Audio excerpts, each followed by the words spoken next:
Xolani manani molweni ndiyanamkela kweza se-TV ngesixhosa.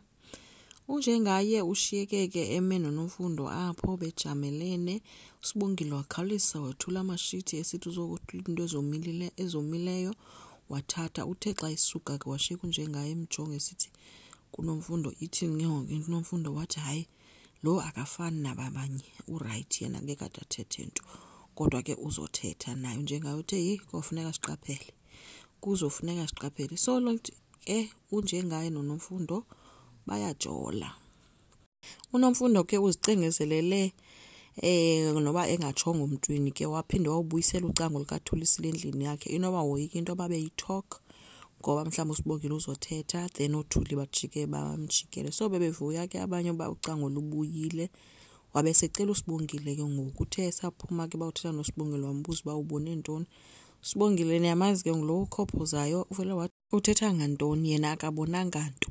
Uthe sazama uthetha ba wathi yonke ba into oyibonileyo kodwa usiyazi ba akho nto uyibonileyo joka njalo. Wavela uSibongile wathi ngisacela uhamba ndiyokwenzela uMr Dlamini ikofu. Uthe xa efika ngapha yana yokwenzela uDlamini iti wafika uDlamini ihleli noPhetheni nkosikazi wakhe wamhambisela kithi uDlamini ke bejongile ejamile ke soyika wamnika iti uSibongile wanikeza noPhetheni uthe xa igqiba ethi uyahamba Njengaye wamshouta esithi iti iyabanda wayethatha kuSibongile ecela uxolo ethi uyifudumeza xa imbuza uPhetheni uthi uPhetheni besingekho isidingo sayo yonke le nto yenzayo uthi Njengaye hayi ndifuna mjilo aye kube ehlenyuka apha ehambe ebhizi indaba zabantu afocus emsebenzini wakhe aye kube ngene businesses zabantu. uPhetheni uvele washiyeka confused ke ngoba akamazeli lonto uSibongile uSibongile ngumntana nje obuke innocent. Kwelinye icala uSibongile uyaluwina uthando luka Wenzeni ufike Wenzeni ebhizi esenza homework ye-maths yabimuhlula ke ne-stress waSibongile wamcela into bamncedise Wenzeni ke manje umjongela phansi into hayibo awuziduyazi lena xa ingaziwa ndima usoziyazi wena. Sibongile wamcenga ke sithi ndicela ukutrya ke ndiyenze ke ndibona into banokwenzela na akafuni Wenzeni. uSibongile wamxeba mna ndafumana i-distinction kwi-maths Wenzeni wazihlekahlekisa ke nalandi inoba isika wena unokhitshi one-distinction so umjonge wambona ngathi akazuyazi but kuSibongile wahlala phansi kwamenzisa ke maths wamxelela into ba le xa uyibala izawuphuma kanjena ebemangele ke uWenzeni. uVusi ufikile rhuqa isuitcase kowabo wangena nje wafika wakhwaza abantu ejonga ngubani okhoyo ngubani ongekhoyo kodwa ke ngelakhi yakhe akho umuntu ude wabe uyasabela apha e-sitting room.